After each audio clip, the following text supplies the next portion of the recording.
आपको पता है सबसे बड़ी गलती जो है यंग इंडियंस जो कर बैठते हैं वो है होम लोन लेकर। पिछले 10 सालों में होम लोन लेने वाले का एवरेज जो है 40 से घटकर 28 हो गई है। मतलब 28 साल की उम्र में ही वो होम लोन ले लेते हैं। अब मैं पूरे कैलकुलेशन से आपको मैं ज़रा समझाती हूँ कि यंग एज में होम लोन लेना कितना नुकसानदेह होता है। अब मान लो कि 28 की उम्र में 50 लाख का होम लोन लिया आपने 9% के इंटरेस्ट रेट में। इसकी मंथली ईएमआई बनेगी 40,000। 3 साल का मान लो आपका रीपेमेंट पीरियड है, मतलब रिटायरमेंट तक आपकी किस्त चलेगी। टोटल इंटरेस्ट बनेगा 95 लाख। प्रिंसिपल यानी मूल से 2 गुना ज़्यादा, मतलब 50% से ज़्यादा सैलरी आपका होम लोन की किस्त में जब चली जाएगी तो आप क्या सेविंग कर लोगे और कहाँ से कुछ कर पाओगे।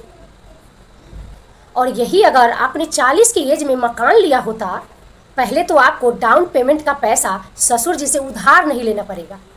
सेविंग आपकी इतनी हो चुकी होगी, उसी से आपका काम चल जाएगा। सैलरी भी आपकी ज़्यादा बढ़ चुकी होगी, तब और ज़्यादा आपको ईएमआई देने की कैपेसिटी बढ़ेगी। मंथली ईएमआई 63,000 हुई भी तो आपको देने में कोई दिक्कत नहीं होगी। अब मैं कैलकुलेशन करूँ तो अगर आपको 50 लाख का लोन लेना है तो 10 साल में ही ख़त्म हो जाएगा, मगर 40 के उम्र में लिया हुआ लोन 50 की उम्र तक ख़त्म हो जाएगा। इसलिए दोस्तों, आप अभी कमाना शुरू किए हैं तो एकदम से होम लोन लेने का टंटा मत पालो, थोड़ा रुक के मकान लो। ये ब्रोकर लोगों का ना चोचा होता है कि भैया प्रॉपर्टी महंगा हो रहा है, आप जल्दी से ले लो। आज अगर नहीं ले पाओगे तो कल नहीं ले पाओगे। अगर आज प्रॉपर्टी महंगी होगी तो आपका सैलरी भी तो बढ़ेगी, उसका टेंशन मत लो। बाद में लेना घर, पहले खूब कमाने की कोशिश करो और खूब मेहनत करो।